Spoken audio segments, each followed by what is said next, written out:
Greetings and welcome to Life Off Screen. I'm Dan Rupple. This is my wife, Peggy. And Dan, my husband here, is so excited about this interview today. So excited. I rarely use the word giddy, but maybe giddy. Yeah, giddy fits.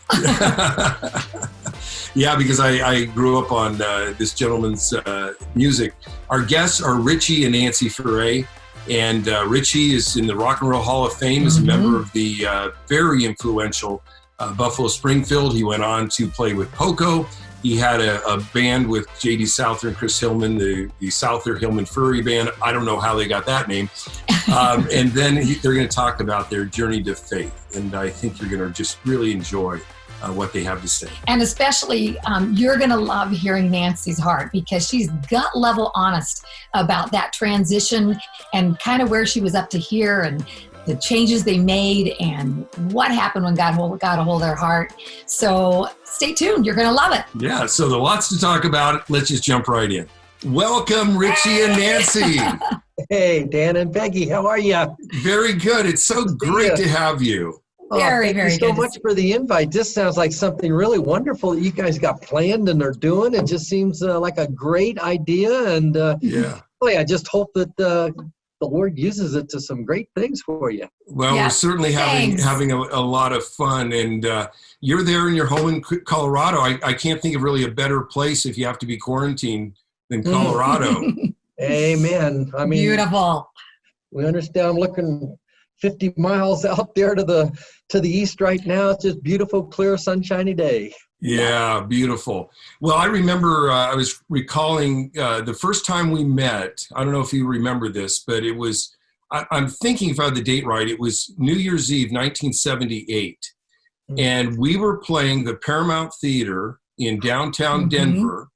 Oh, wow. And it was with Tom Stipe, Calvary, Denver at the time. And Isaac Air Freight, my comedy group, was opening. And then you were headlining, as rightly so. And then Tom followed with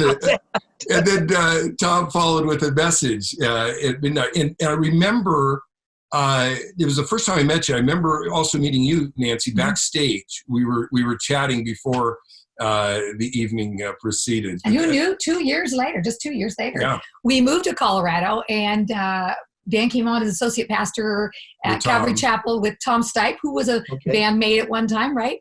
And and that's where we got to kind of interact with you both more. It was a blessing. Yeah. Yeah, so it's a little bit of old home weight. Yeah. Well, what we want to do today is we want to talk about your faith journey, your marriage, your family, etc. But we want to start with your musical journey. So so let's go back. Richie, you're a Buckeye. You were raised in Ohio. Yes, I am. Yellow Springs, Ohio. I was born in L.A., but the entire Rupple family's Buckeyes. Really? Yeah. You're all from Ohio. My brother, my parents, all my aunts and uncles are from the Canton area. Canton? Yeah. Now, did you grow up in a musical family? What was kind of your influence or the spark of your musical passion? Yeah, it wasn't really a musical family. I mean, my mom sang in the church choir. My dad liked music, and that's where I really, got a lot of, I think, my influence, because he would, I don't know, there would just be music on the radio. And he bought my mom a tape recorder, and I confiscated that, and put on the radio and just tape songs and all. But I mean, as far as music, my sister isn't musical, and I don't know where it came from for me. It's just something that just spurned in my heart, asking my parents for a guitar when I was 8 years old, and wanting to be like Ricky Nelson. I remember those days. Yeah. Now, what drew you to like folk music in the early days? It was mostly the commercial stuff, Kingston Trio, Peter, Paul and Mary, that type of, it wasn't the esoteric more stuff. It was more the commercial music. Yeah. And then you decided, the folk scene at that time was New York. Yeah. Right. Greenwich Village. So you move out there. Was that kind of a scary decision to go out to New York? Dan, I didn't even think about it. It was just something I knew I wanted to do. Our school choir, a cappella choir, was going to take a trip back to New York and do some do some concerts. And I actually had a ruptured appendix around Christmas time and dropped out of school. And my friends, Bob Harnelink and Nels Gustafson, we'd already got this plan how we're going to go into the village and become the next big thing. And here I am with a ruptured appendix and dropping out of school. And I didn't even know if I was going to get to go. And I finally, talked to the school, and they, as long as I would come up and rehearse with the a cappella choir, they let us go. And so we went to New York in March. And I can't believe it how my friend, not Bob, but Nels, he just got us into these little clubs on a Saturday night when all these clubs had set entertainment and got us to be able to play. Now, the catch on this whole thing was, it got us to play when they turned the audiences over. I mean, yeah,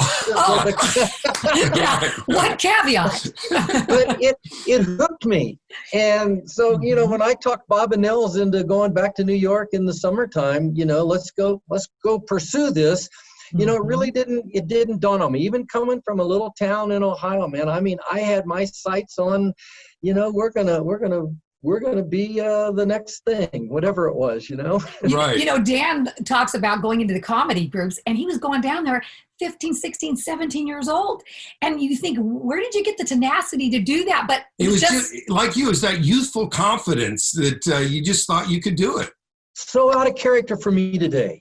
If it would be the same thing that I'd have to make a routine on today, I mean, it would be so far out of character. I don't even like to drive downtown anymore, but now leave this little town and head off to New York City. I mean, goodness sake. Yeah, but while you're there, you make one of the most significant connections of your entire life, really, with Stephen Stills. How did that come about? He was working in one of the little clubs that we had that we played in March, and when we got back in the summertime, Stephen was playing in one of the little clubs, and we hooked up and became really good friends. Yeah. Now the folk scene certainly is starting to gravitate to LA, especially with Mr. Tambourine Man coming out, and it just kind of shifted there. I guess Stephen went first. Yeah, he did go first. Actually, when we got to New York, folk music was pretty much really dying at the time. And the group that we were in back in New York, when it broke up, we were together about 6 months. And when we broke up, Stephen went to California via Canada and met Neil Young. I went up to Pratt & Whitney Aircraft to hand out tools in a tool crib up at Pratt & Whitney Aircraft. But we all maintained a little apartment down in New York, and Neil came into New York to peddle some songs, and that's where I met Neil. And but when you mentioned the Byrds, and a friend of mine that lived across the street from me in New York, we lived on Thompson Street, Graham Parsons. Oh, another legend. He brought the Byrds' first record up to me when I was living with a family up in Connecticut, when I was working at Pratt & Whitney, and he said, "You got to hear this music. You never heard anything like it." And when I heard it, it was like, I got to get with Stephen. I got to be making music. This is really what I'm supposed to be doing. And so I got a hold of Stephen and went to California, and that's when we started the Springfield. Yeah, the California sound. You do Buffalo Springfield, and I mean, along with the Byrds, you're probably the seminal, most influential in the whole folk rock, country rock, whatever you want to call it, whatever term you want to put on it. Did you feel at the time we're doing something new, fresh, what would be ultimately influential? Well, once we got started, I think maybe, we did. The first place that we actually played after the band was formed was the Whiskey A Go-Go. And, when we started, no one knew who we were. There was no one there. But by the time we finished a 6-week little stint there as the house band, playing with the Doors, playing with Love, playing with a lot of different little bands that became popular, people were lined up around the block. And it was amazing. And I think then we started to just think that, hey, we might be onto something here, because it was unique. I mean, we had a pretty unique band. Yeah, you absolutely. did. I mean, I think about the 4-part harmonies that you guys really, that was a genesis of so much. There was a time when you could just explore and do it. I mean, when you listen to even the Springfield records today, there was so many different types of music that we did. Mm-hmm. You know, it wasn't just one kind of music. It was a conglomerate, you know, of music. Wow. Yeah, I mean, you had 3 real significant musical voices with you, Stills, and Neil Young, and which kind of brings me to Epix right now is running a documentary, 2-part documentary, Laurel Canyon, and you do some of the narrative early on in the episode, talking about Buffalo Springfield, and then a transition to Poco later. Laurel Canyon was really the epicenter, the flashpoint of this move. What was it about Laurel Canyon, the environment, the diversity of voices combining? Somehow or another was just the area that a lot of the musicians, lived in. Actually, Nancy lived in Laurel Canyon before we got married. Yeah, she was living there, and I moved in with Mark Volman. I don't know if you know that name or not. Yeah, I saw him with Flo and Eddie at the Golden Bear. And we played with the Turtles, and I was kind of like homeless, and Mark said, "Hey, come on, man, come up and live with me." It's right around Happy Together time. And Nancy lived just down the street. This is where we met. We met at the Whiskey A Go-Go through a friend. But she lived, she had a little house in Laurel Canyon just down the street from where Mark was. Wow. Wow. Well, I just know watching the doc, I was just, I was taken back by so many things, but, beyond even just the musical experience of you guys all kind of gelling together and everybody being located in that area because it was cheaper. There was something about that, being in community that helped, it didn't seem to you seem more collaborative than competitive. Mm-hmm. Yeah. That's what and I think at the time, I think that was really true. I think we were all for one and one for all. Hey, when Mark brought home the acetate for Happy Together, I mean, I was excited just to sit there. We were having a great time just listening to it, and so I think you're right, Peggy. We were just kind of all for one and one for all there. It was really a lot of fun. It was a great time to be making music. Yes, very special. And so, Nancy, where is it that you come in here in this story, moving down the street? Go ahead, tell a story, honey. Well, my boyfriend before him told me to go see this really good band at the Whiskey A Go-Go, and I went, and he was there. She's standing in front of the stage, and I didn't want to wear my glasses at the time, but there was this really, really fine looking blonde chick that was just standing right in front of me, man, and I would sing "Sit Down, I Think I Love You" to her every night. It's awesome. Oh no. Yeah. Oh my gosh. Nancy, were you born and raised in Los Angeles? Yeah, in Granada Hills, in the San Fernando Valley. Yeah. And what took you to Laurel Canyon? I don't know. My girlfriend and I were going to the Sunset Strip, going to clubs and stuff. Actually, I guess the boyfriend that I went with before Richie was a musician. And I think he was the one that introduced me to the Strip.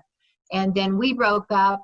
And then Pam, my girlfriend, and I wanted to move. I only lived in Laurel Canyon for 6 months. I mean, I see. But it was a good 6 months to be there. Yeah, it was 6 months, and the reason I moved home was because he'd asked me to marry him, and we wanted to save money. So I moved back home with my mom. And your folks weren't skeptical for this musician guy coming on the scene? Yeah, hippie musician. So my mom was a little bit skeptical, but the minute she met him, I mean, gosh, she loved him. Who wouldn't? Who wouldn't? Yeah. Well. To talk again about Buffalo Springfield, I mean, highly influential, but a very short shelf life. You were together, 2 years and 3 albums, something like that? That's impossible. So with Jim Messina, you form Poco, which is another seminal group. And did you have a different vision for what Poco should be versus Buffalo Springfield? Yeah. Simply because I think Jimmy Messina and I, we'd become friends, and Jimmy had, I think, a bit of very country influence. And you know, when the Springfield, you know, there were 9 people in and out of the Springfield in that 2-year period of time. Wow, that's a revolving door. I mean, every time Neil left or Bruce would have problems with immigrants, because there were 3 Canadians in the band. Steve and I were the only Americans. So every time somebody would leave, you know, we would try and replace him, but it was just almost impossible to replace the original 5 members. That was really what was the unique group. That was the group that was inducted into the Rock and Roll Hall of Fame. Jimmy probably came the closest. He was an engineer of ours at Sunset Sound, and Jimmy and I just struck up a friendship. And so in my heart, as long as Stephen was in the band, I was going to be in the band, because Stephen and I had, you know, a different relationship, I felt, maybe than you know, anyone else. And even though Neil was in and out and Bruce had his problems, as long as Stephen was there, I told myself, you know, I'll continue. But when because it was his band, and don't let anybody ever kid you that the Buffalo Springfield was anybody. It was Stephen's band. He was the heart and soul of the Springfield. There's no doubt about it. But when he left, you know, Jimmy and I, you know, we just we were on a Beach Boys tour, and we kind of saw things happening. You know, this isn't going to go much longer. And we said, let's just start we'll start another group. I had written Kind Woman during that time, and we were looking for a musician to play the steel guitar on that song. And it happened to be a road manager of ours that recommended Rusty Young. And so when Rusty came out and played, then all the pieces started to come together. He brought George Grantham in, who's a singing drummer. And then we were just looking for bass players. And, you know, we auditioned Randy Meisner and Timothy B. Schmidt on the same day. Oh, you're kidding. No. Wow. Then once we filled in, you know, that slot, then we were off and running. Somebody you probably didn't know that, I won't say audition for the band, but kind of we were looking at maybe joining the band, was Greg Allman. Is that right? Really? Yeah, he was hanging around town. His brother had gone back to Atlanta. Dwayne had gone back to Atlanta or Macon or somewhere in Georgia. Yeah. And it was interesting because almost simultaneously after we had, you know, talking to Greg about, you know, being a part of the band, his brother called and said, hey, you get back out here to Georgia. I got something going on right now. And that's when Greg left and they started the Allman Brothers. But anyway, you didn't know that, did you? No, I didn't. It's amazing. And you mentioned Randy Meisner and Timothy Schmidt, which in different eras, they went and be the bass player for the Eagles. But there just seems to be all these interchanging parts with all the bands back then. It's amazing community. But now you're in Poco through the Crazy Eyes album, I think, something like that. Yeah, Crazy Eyes was the last one. Yeah, and then you hooked up with J.D. Souther and Chris Hillman. Now, at that point, that's when you're starting to struggle, right? In your marriage and maybe life? Life in general. I mean, I was being driven at the time. I was watching a lot of my friends go off to rock and roll success. And, you know, I was really kind of, you know, at that particular time, you needed an AM record in order to put your career in maybe a different mode.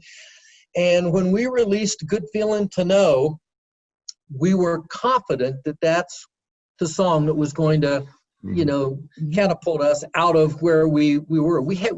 Everywhere we played, it was a lot of gymnasiums and colleges and this. We had no problem, you know, drawing people, but we couldn't get radio airplay.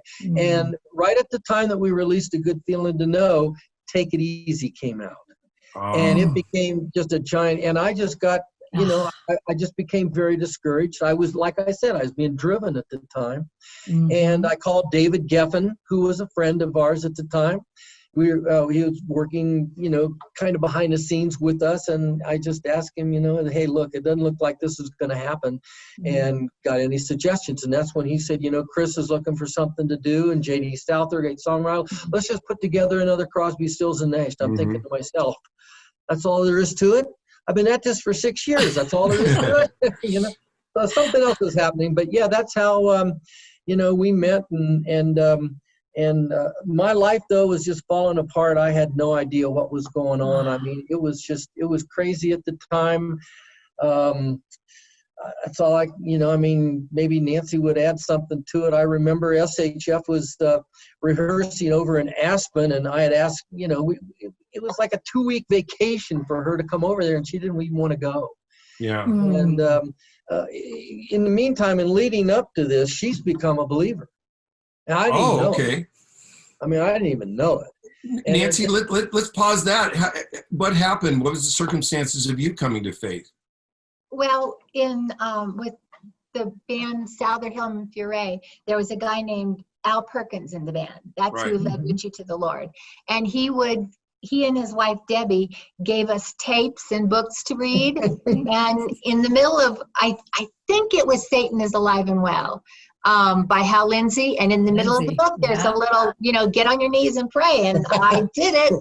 And I became a Christian. And our marriage, we were struggling. It was hard, Yes. And I thought, oh, I can get out of this. I'm a Christian and he's not.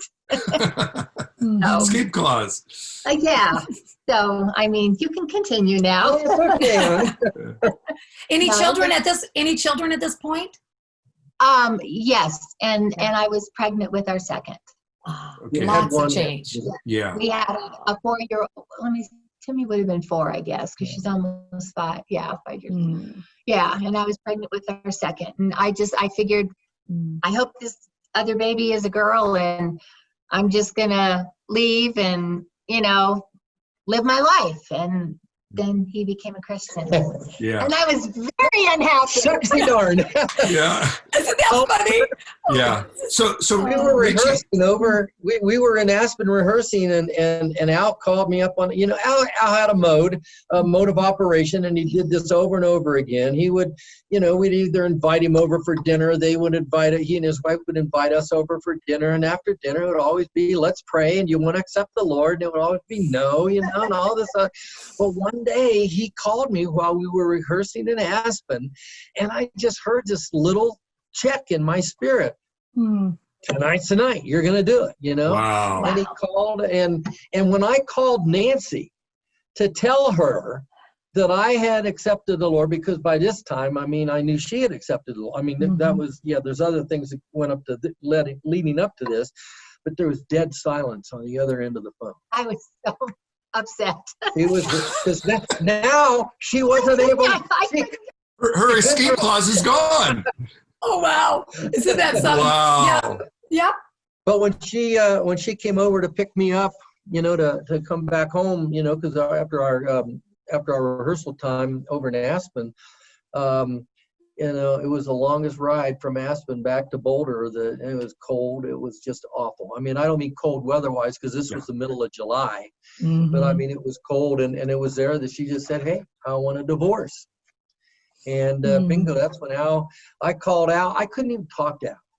I was so devastated, and he said, well, come on out to California, and we'll just try and see our way through it. And that's when he took me down to Calvary Chapel, and I started meeting all kinds of good friends down there, and all. But it was a tough time. We had been married for 7 years, and we separated for 7 months. And it was one of the most difficult times. I think I had every counselor in the world. Nancy, can I ask you, in those 7 years, 7 months, right? What made the difference? What happened in your heart? The Lord. Because I was just a new believer, but I knew that if I did what God wanted me to do, if I followed God's will, things would work out much better for me, even though I didn't want to. My heart wasn't in it. Yeah. And I basically willed myself to do what God wanted me to do. And he restored, my love for him, Yeah, well, I mean, it wasn't like just flipping a switch. No. It was months. Getting started again. It was hard. It was a challenge. God starts healing your marriage. You're both have come to faith, and are you questioning whether to return to music? And if so, do you now as a Christian, are you thinking, I need to reapproach music as a believer? I was definitely, when Nancy and I got back together, I really didn't have much of an idea that I was going to get back into music. But it seemed like everybody that I was meeting at Costa Mesa, was in the music business, and or had little groups together. And so one thing led to another.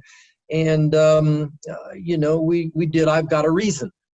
And if you remember on a line in that album or on that song, is music was my life and finally took everything. Ain't it funny how you got it all and not a thing? And that's where I was at.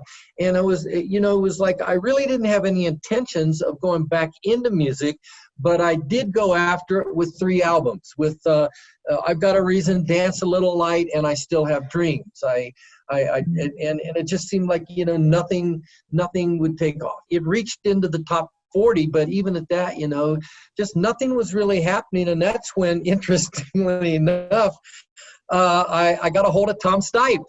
And I told Tom, hey, Tom, I'm not sure really what's going on here, but I think, the Lord's leading me in some other directions. And I think, maybe we might start a little home Bible study. And I think maybe, we'll see where the Lord wants to go from there. He says, well, man, that's a 10-year commitment. That's 10 year.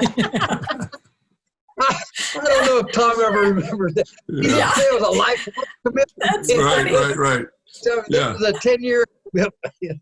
Well, he was easy on us because 2 years into our commitment on his past 3 years on his pastoral staff, and we had all this industry stuff that was happening, pulling us back into the entertainment field. And we took Tom Marielle out to dinner. Yeah, and they sent us packing with blessings. So what does that say about us? We said we feel the Lord's calling us back to Hollywood, and we thought they were going to go ballistic, And Tom gave me some of the best advice. Yes, he says, you know what, Dan? He says, you should go. He says, there's a lot of people who God is calling to be a pastor, but there's few that are calling them to be Christians in the entertainment industry in Hollywood. I know when I became a pastor, I had all the encouragement from so many of my pastor friends in California. From Greg and Lori and just people that were just, Mike Mack, and they were all just encouraging me, to don't let music go, man. God's given you a gift and talent, so don't let that go as well. With the church, it was maybe a little different situation at the first, because they were afraid for their pastor to be, to be going off into the world doing things. They thought, oh man, what is a double-minded man, unstable in all of his ways, and this and that and the other. And it was a struggle at first. As the church and as churches do, as they overturn and people get to know you even better, or the church becomes more of a family situation, because our church has never been really big, was never big out here. It's about, 250 at the most, but people would come and they would see us play, and they would see that our testimony never changed. Going back to your album, I've Got a Reason. This was profoundly impactful in the life of my husband. I want you to tell that, hon. Because I just want you to know that it was so instrumental in my life as well. Yeah. Well, I've told you this a couple times, Richie. I don't know if Nancy's heard it, but in early 77, I was playing the Troubadour. I was playing all the clubs doing comedy, and I felt this what I later interpreted the voice of the Lord saying, you need to seek God. You need to seek a relationship. And I looked into the Baha'i faith, found it empty. I looked into spiritualism, found it empty. And then being a real folk rock fan, I heard Jackson Browne's album, I've Got a Pretender. And I just wore that out. It's a masterpiece album, but it's all about disillusionment. It's all about follow your dreams until they shatter. It was basically, you just live your life and then you fall off a cliff and there's no purpose or meaning. And then we got in I've Got a Reason. And I knew you because of Poco and Buffalo Springfield. So I immediately, and then I wore out your record. And it had such a profound effect because it was such a unique counterpoint to the Pretender. And it was saying, I've got a reason. I've got a reason. And that's what I was looking for. I wasn't in crisis. I was looking for purpose in life, for meaning. And then shortly thereafter, I came to the Lord. But so it had such an impact when I, came to the Lord. And the thing about it is, and I know you and I have talked, sometimes you wonder. I remember those are the days that with a Christian album, sometimes Christians would count the times you said Jesus in the lyrics. And if you didn't meet a quota, I know they did it with our records. If you didn't meet a quota, it wasn't Christian, Hey, Don. Yeah, exactly. Yes. But one of the things that really resonated with me was it wasn't an overtly, in your face, but it was doing what Jesus did with the parables. Yes. It gave me a glimpse of the kingdom. Mm-hmm. It said Praise in this, Lord. in this album, I'm giving you glimpses of what it is to be a child of God living in the kingdom life. Yeah. So I want to thank you publicly. And I want to thank you. It is part of his testimony. Always. I want to thank you too. I mean, just for giving me that encouragement, because sometimes, you just don't know if you're having an impact on anyone's life with what you say. And I know that album, the word Jesus isn't on that album any place, but it's all over the album. Exactly. He is all over that album, and a lot of it has to do with Nancy's and my working through the things, or from my perspective, what was going on. And I remember David Geffen asking me when I was recording it, because we'd left SHF and still had a commitment, so I was making my commitment to him. And you're not going to give me any of that Jesus music, are you? And I said, David, I think these songs you're going to really appreciate, and the album got reviewed quite well. Yeah, but strong. It became, I found myself again between a rock and a hard place, because here you are pioneering. That's what Poco did. We pioneered. We dug up the fallow ground, and then along comes the Eagles, and they become, I'm plowing some ground, because in 1976, there weren't a lot of people who were really doing albums like I did with I've Got a Reason. And I found myself, I was too Jesus for the world and not enough Jesus for the Christian community. And it kind of like, that was kind of like where that album sat for all those years. Nancy, at this time, you've been married to this guy who's been really famous in the music world, legendary musician. And now you actually probably somewhat what pastors' wives feel, in a sense that once again he's on another platform. How did you manage that transition? Did you feel that you still had a voice, or did you feel what was that like? I don't know. It just kind of, I don't like the word, but it kind of evolved. Yeah, nice. I never felt like I needed to be seen, or I'm his wife, and I don't know, I've never wanted the spotlight. It took, when we first had church, I don't know how many years it was before we had a women's Bible study. I knew that God wanted me to lead it, but I was so hesitant and so nervous and just shy to do that I balked at it, and then finally I did it, and I loved it. Yeah, it was really fun. It became the most flourishing ministry in our church. Really? That's amazing. And so your children had to adjust to the stage of their father as well. He's got a mic on the music stage, now he's got a mic in the pulpit. I don't think any of them even think about it, to be honest with you. I mean, do you? I mean, Jessie may a little bit, because she sings with him. Yeah, she's our youngest. I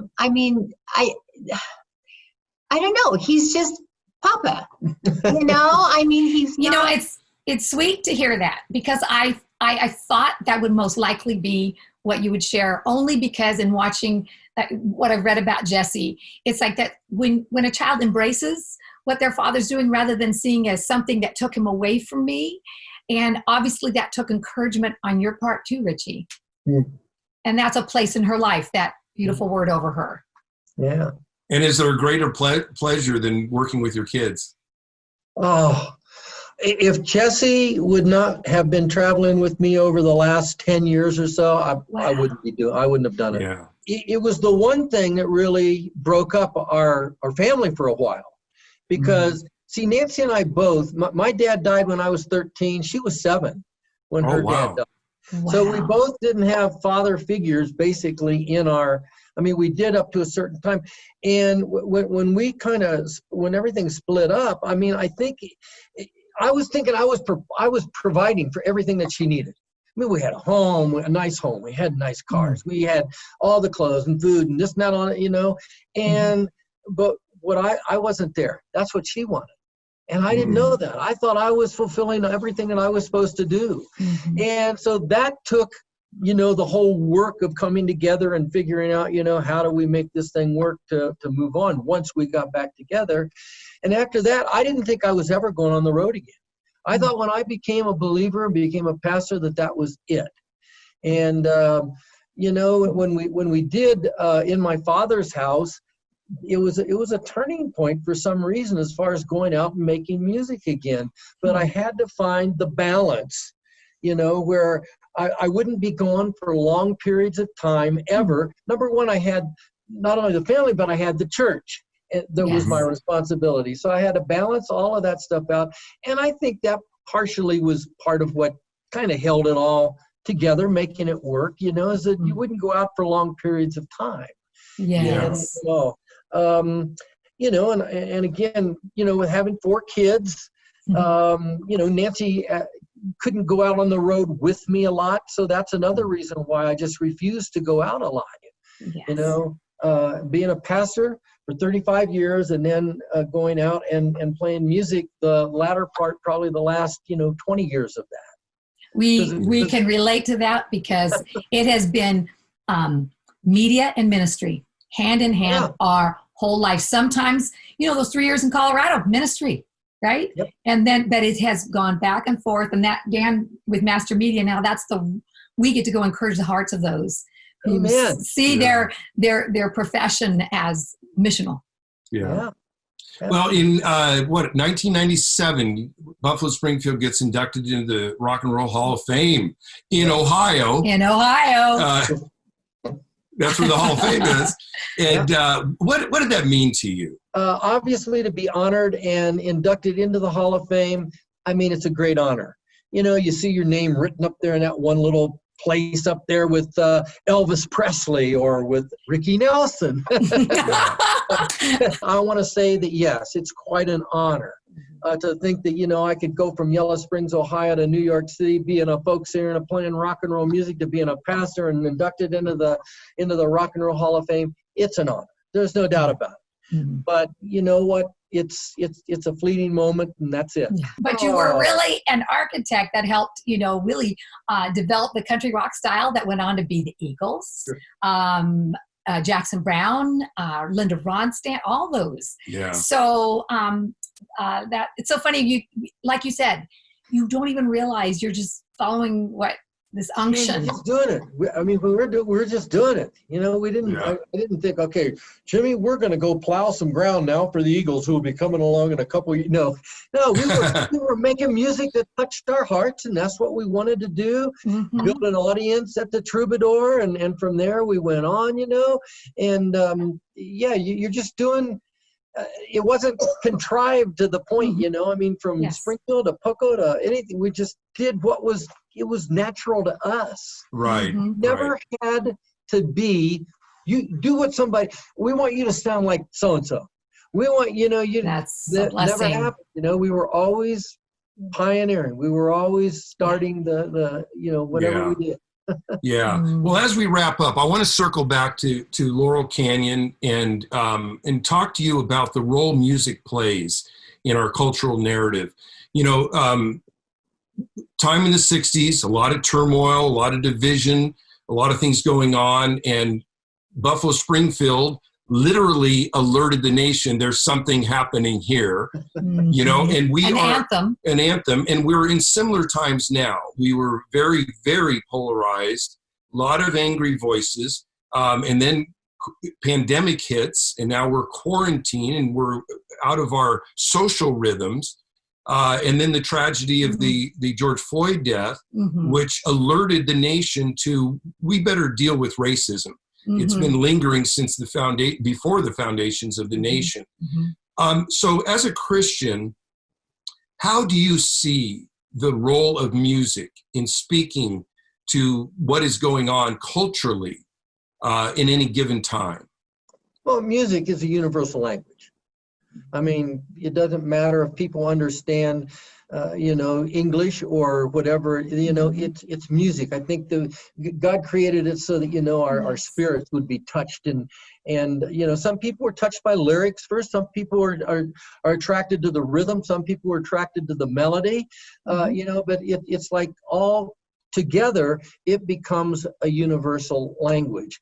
Now, what you do with that, is something else. There are those, I believe, that everybody will personally probably use that to their own benefit, however they're viewing what's going on.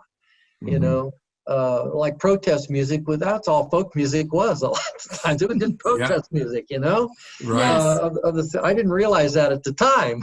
Yeah, and poetry. Yeah, but that's what it was. And boy, you talked about living in some pretty dangerous times today, man. I think it's more dangerous today than it was in the 60s. How we navigate through it, the only way we can do it is to keep our eyes on Jesus. If we didn't keep our eyes on Jesus, we'd be wandering aimlessly without purpose or direction constantly. It's pretty remarkable how God continues to speak through song. Well, we're so thankful for you guys. We're thankful for your music, which you have dedicated to the Lord, and it speaks hope, it speaks faith, it speaks that there is a reason way beyond our purposes of mankind. And we appreciate who you are as believers, as a married couple, as parents, as grandparents, and we just love you guys, and are so thankful we had this time to talk.